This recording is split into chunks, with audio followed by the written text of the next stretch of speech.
and he lays him on the wood. Oh, yes, he is. Abraham grabs the knife, and he's getting ready to kill his son like God has told him to. Oh, yes, he is. And Sarah's baby is out of her sight. Out of her sight. And her baby is literally tied up in something. Yeah. Let me pause parenthetically and say the true reason that many of you worry about your children is because they are tied up in some stuff. All right. On July 21st, 2023, a 27-year-old woman was checked in a certain hotel by her pastor. A moment later, a gunshot was heard from one of the hotel rooms and police were called immediately.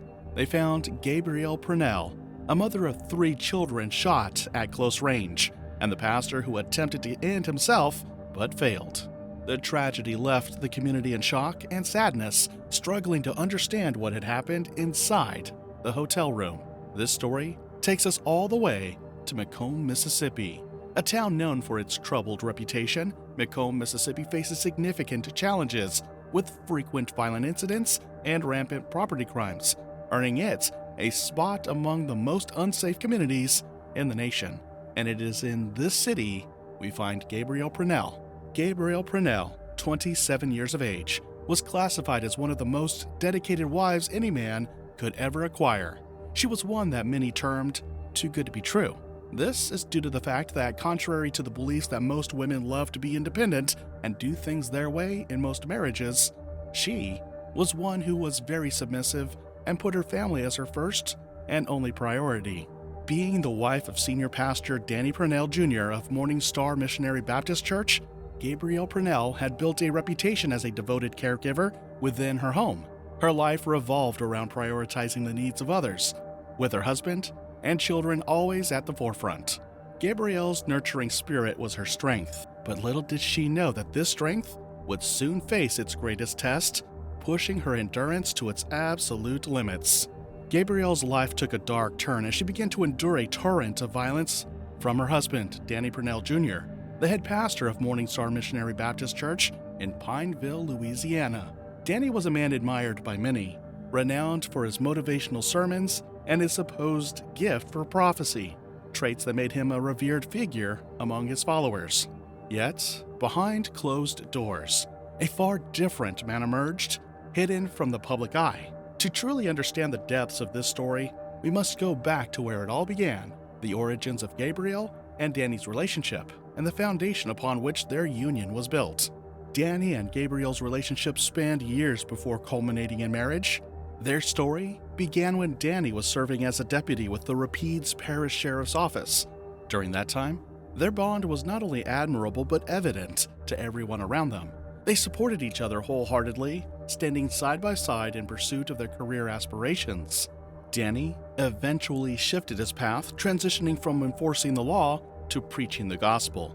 Becoming an advocate of Christ instead of the law was a monumental change, but it didn't shake Gabrielle's unwavering support. Instead, she became a vital part of his spiritual journey, standing by him as he rose through the ranks to become the head pastor of Morning Star Missionary Baptist Church. Their marriage appeared to be a union founded on love and trust, with both Danny and Gabrielle deeply committed to one another. This wasn't just hearsay. Their congregation could attest to it. The pair seemed to embody the ideals of a godly partnership, standing as role models for the entire church. They were seen as a shining example of a true leader's family, an image that inspired admiration and respect. Or so everyone thought.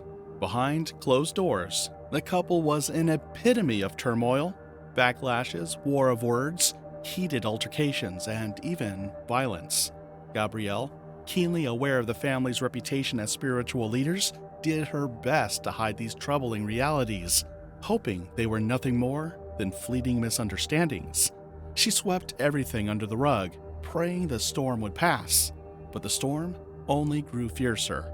It soon became clear that her life was at risk, yet even with the escalating danger, Gabrielle struggled to report the abuse to the authorities. She hesitated, torn between her safety and the image they had worked so hard to maintain, until one fateful day.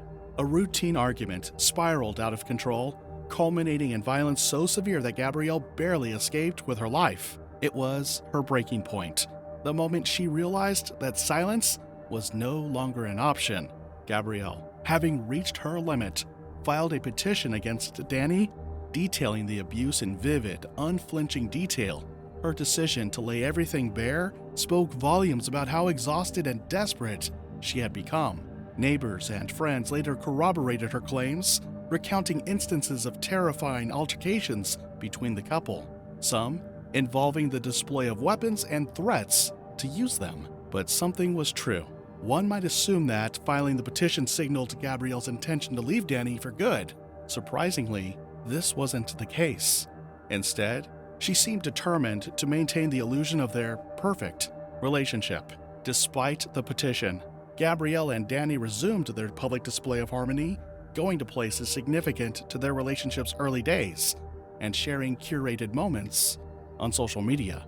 These posts perpetrated the image of a loving, united couple, fooling many who were unaware of the storm raging behind the scenes. While some saw through the deception, recognizing the facade for what it was, others were completely taken in by the charade, but could also know the truth because of what happened next.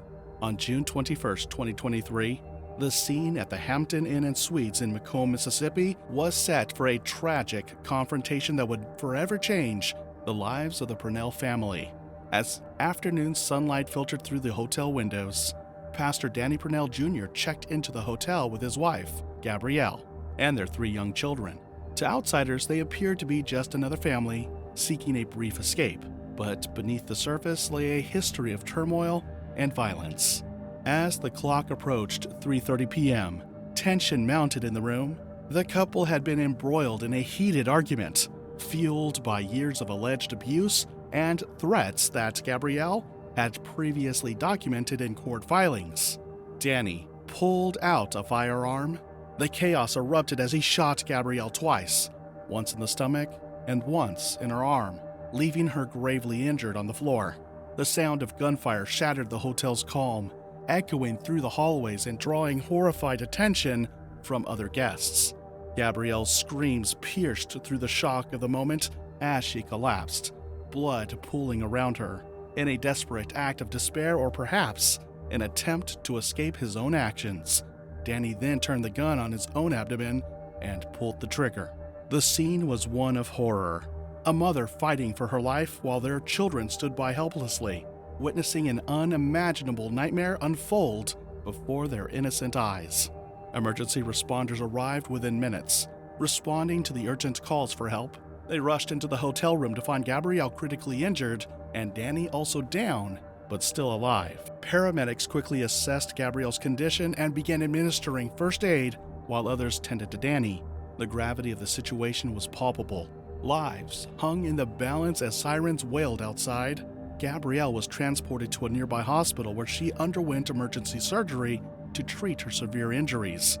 Meanwhile, Danny was taken into police custody after receiving medical treatment for his self-inflicted wound. The couple's 3 children were placed into protective custody, their lives forever altered by the events they had just witnessed.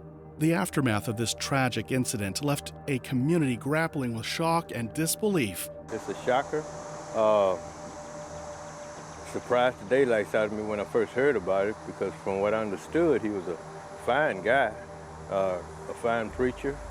And I did hear him preach one time and enjoyed the sermon. So again, it was just very surprising that, to even hear that news, that he did that. As details emerged about the couple's troubled history, investigators began piecing together the events leading up to that fateful day, revealing a pattern of domestic violence that had been hidden behind closed doors. Saddened at the news that their lead pastor reportedly shot his wife in front of his 3 children before turning the in Mississippi. Church members met for their regular Friday prayer meeting, and I spoke with a few of the deacons who were not ready to go on camera until they knew more details about the incident. But they said that church members are devastated by the news and are in prayer for the family. As news spread, discussions about domestic abuse and its devastating impact on families intensified. highlighting the urgent need for awareness and intervention in similar situations. As investigations continued, law enforcement officials remained active in gathering evidence related to the shooting, interviewing witnesses, and examining any available surveillance footage from the hotel. They indicated that more charges could be filed against Danny as they pieced together the circumstances surrounding the incident. Gabrielle's condition following the shooting was critical to the legal process. She remained hospitalized and in stable condition after undergoing emergency surgery for her injuries. Her recovery was pivotal, as her ability to provide testimony would significantly impact the case against Danny. The delay in her recovery meant that investigators had to proceed cautiously, waiting for her to regain strength before obtaining her account of what transpired during the incident. This aspect added another layer of tension to an already fraught situation, as both the legal team and law enforcement awaited her perspective on events. Overall, the legal proceedings following this tragic incident were marked by a complex interplay of personal tragedy, community concern, and ongoing investigations into a deeply troubling case of domestic violence that resonated far beyond the immediate family involved. The tragic story of Gabrielle and Danny Prenell is a chilling reminder that appearances can be deceptive. It sheds light on the hidden battles that exist in relationships that outwardly appear ideal. Without intending to cast doubt on the pulpit, the next case also involves another spiritual leader, a person expected to be an example, who was instead found guilty of a grave offense. On February 29, 2020, Alicia Woodard was a guest speaker at True Cornerstone Church in Alabama. She was renowned for giving powerful sermons, and it was certain that the whole church was in high spirits. Little did they know that their joy was about to be short-lived. Amongst the members of the church that day sat Alicia's estranged husband, who had perhaps followed her to the church to continue a pending argument. After the sermon, people could visibly see Alicia and her husband arguing in the parking lot, which would seem normal considering the fact that they were a couple. However, the fun and games ceased when people saw her husband pull something out like a gun and fired at her, leaving her with gun wounds. On seeing what he had done, he sped off with his vehicle, and responding officers followed in hot pursuit, which led to her husband crashing into the church and continuing the chase, after which he would do something unthinkable. Let me share with you the story and case of Alicia Woodard. This case takes us all the way to Alabama, where crime rates have declined overall but remain higher than the national average. Violent crimes, especially aggravated assaults, account for most incidents, while property crimes have seen a significant drop. Despite progress, cities like Birmingham still report high homicide rates. However, does this explain the happenings of February 29, 2020? Alicia Woodard was a dedicated church leader and prophetess known for her strong faith and commitment to ministry. She recently graduated from college and was actively involved in preaching and leading worship services. Praying for something, and I know what I need is in the house. Now 3 people say what you need is in this house right now, right now. But we just said the Spirit of the Lord is moving, and when the Spirit of the Lord is, there is liberty, there is freedom, there is grace. Alicia served alongside her husband, Alicia Woodard, at the True Word of Deliverance Church of God in Pritchard, Alabama, where they worked together to foster a vibrant community of believers.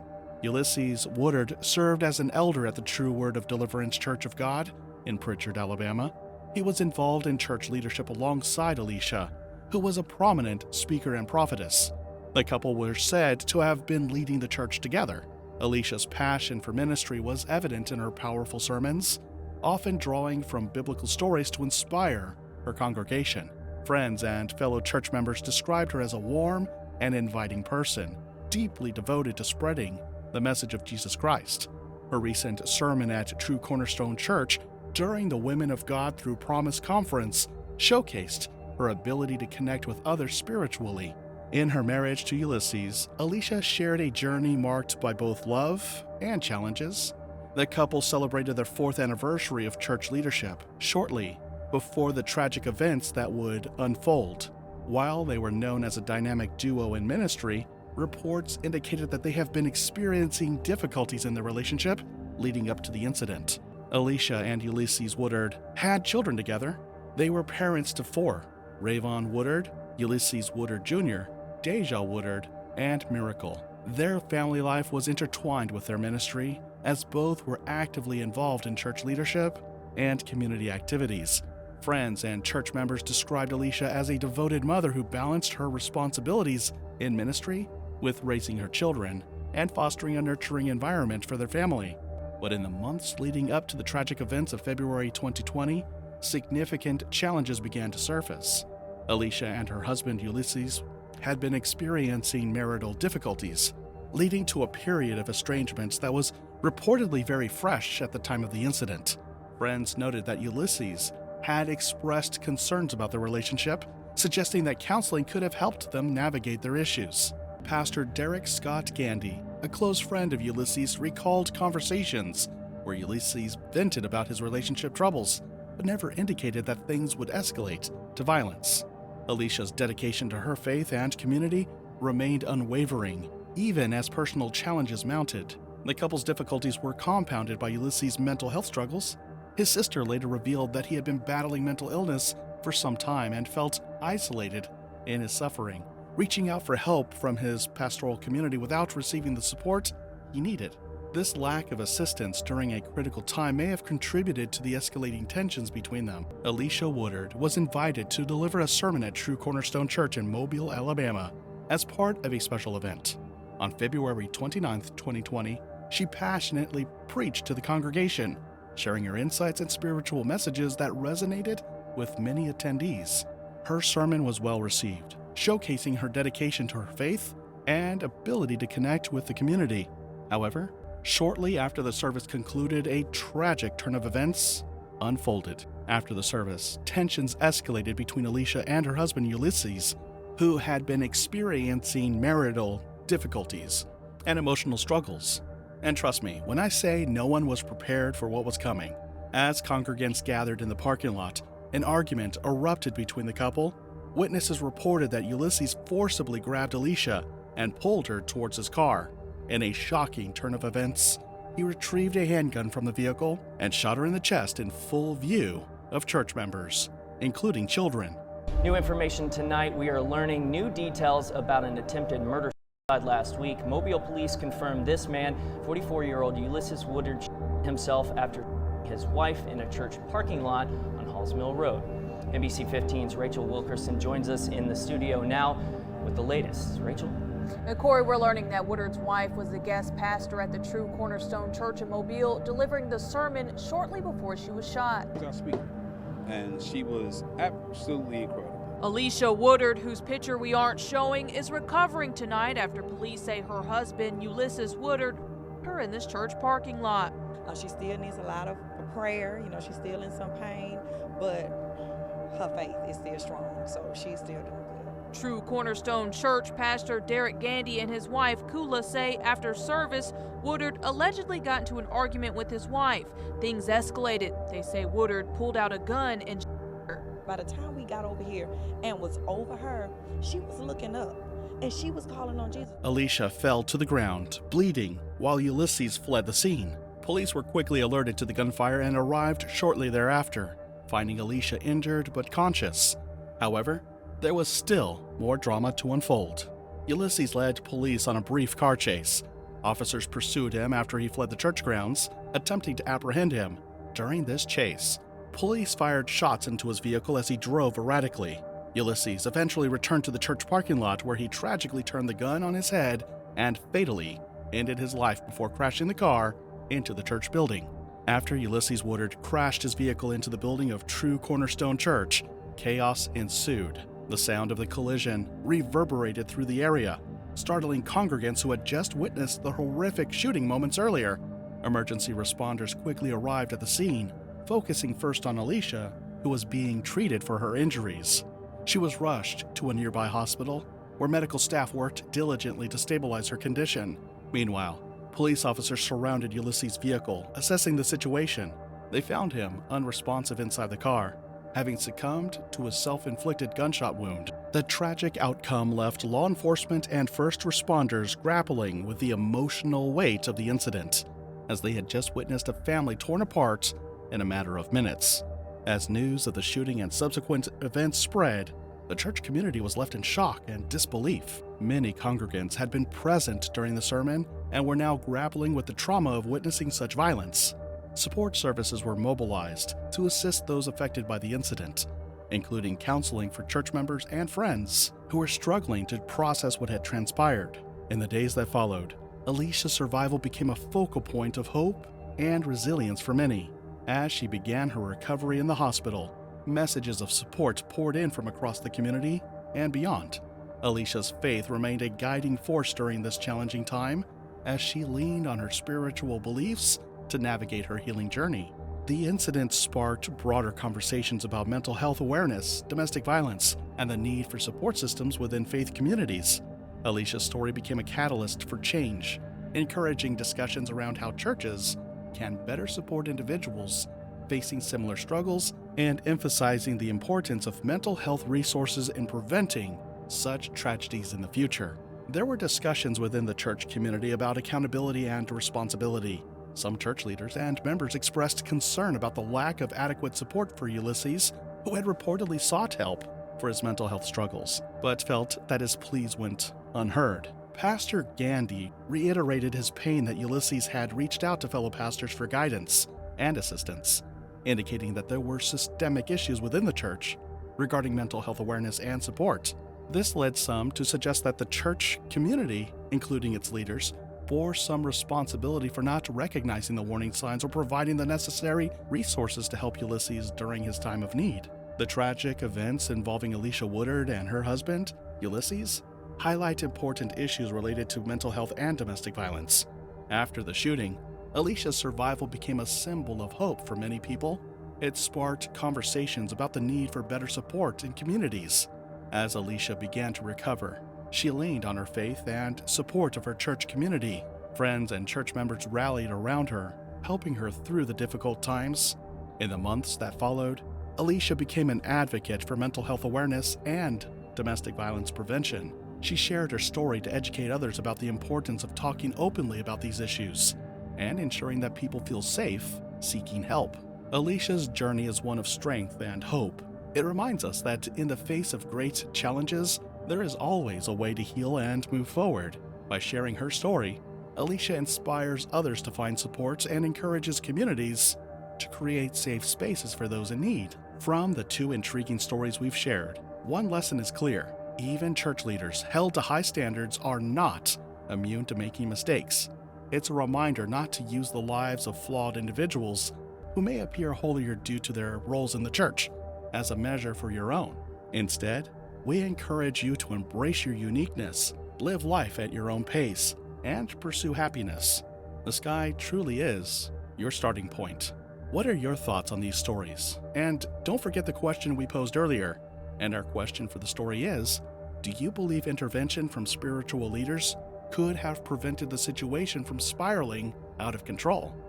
Here are some other shocking stories we've covered on this channel, and they're even more disturbing than what you just watched. I hope you learned something from them. If you like the way we present these stories, please like the video and subscribe to the channel for more content. See you in the next one.